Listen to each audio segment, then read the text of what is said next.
Nah, kita kan masuk ke konsep yang keempat, yaitu asset classes.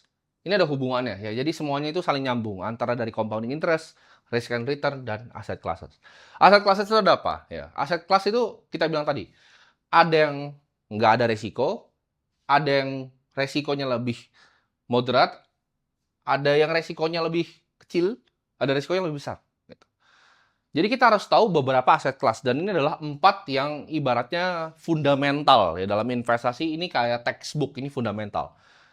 Cash atau cash equivalent ya. Jadi kalau kalian punya cash, contoh kalian punya 100 juta di cash, itu harusnya yielding kalian 3-5%. Karena sudah dapat bunga antara 3 juta sampai 5 juta setiap bulannya ya. Ini di money market fund, kalau Indonesia bilangnya RDPU ya. Ya. Bisa juga CDs ya, Certificate of Deposits. Equity itu ada stocks ya, dan ada dividend payment.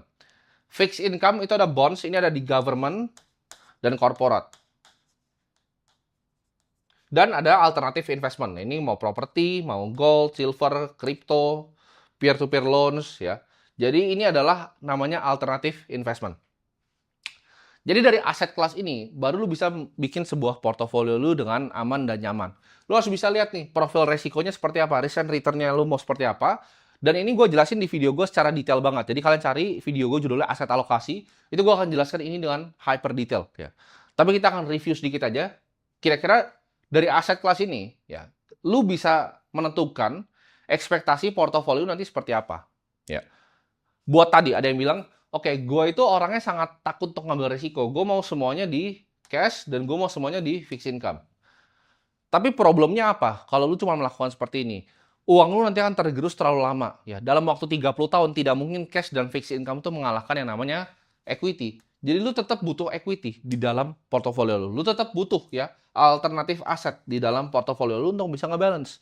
Kalau emang, let's say, oke, saya adalah seorang pecundang. Saya nggak berani nih berinvestasi. Lu bisa bikin yang namanya strategi barbel. Ya.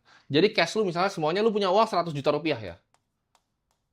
Strategi barbel adalah seperti ini ya. Lu cash lu aman kayak 50 juta, lu taruh di RDPU nih. Ya. Dan di sini misalnya lu bagi ya, ini S&P, ini Bitcoin gitu.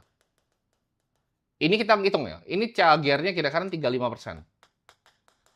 S&P dan Bitcoin kita hitung blended misal 20% ya. Jadi ketika ininya itu bisa drawdown 50%, otomatis total portofolio lu itu cuma jadi 75 juta. Tapi kalau ini naik, upside-nya, ya, ini lu bisa mendapatkan imbal hasil yang tinggi.